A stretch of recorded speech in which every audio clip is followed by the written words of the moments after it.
अगर हमें किसी वेबसाइट की URL मालूम ना हो तो तब भी हम कोई कीवर्ड या फ्रेज डाल लेते हैं अपने सर्च बार में और हमें उसी रिलेटेड डेटा जो है हमारे सर्च इंजन प्रोवाइड करता है।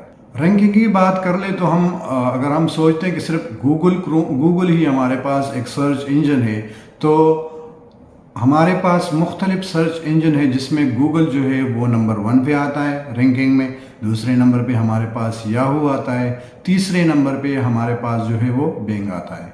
यानी ये तीन जो सर्च इंजन है ये हमारे पास वर्ल्ड वाइड रैंकिंग में फर्स्ट, सेकंड, थर्ड पोजीशन पे आते हैं। इसके अलावा और भी कई हमारे पास सर्च इंजन है, जैसे कि अगर चाइना के लिए हम बात कर ले तो चाइना में बाइजू जो है एक सर्च इंजन है जो 85% जो स्टॉक मार्केट का है उसने कवर किया हुआ है।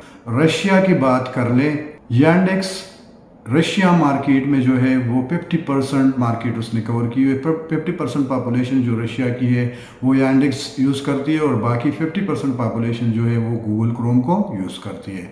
तो इसी तरह हमारे पास मुख्तलिफ सर्च इंजन हैं जो मुख्तलिफ कंट्रीज़ में पॉपुलर है।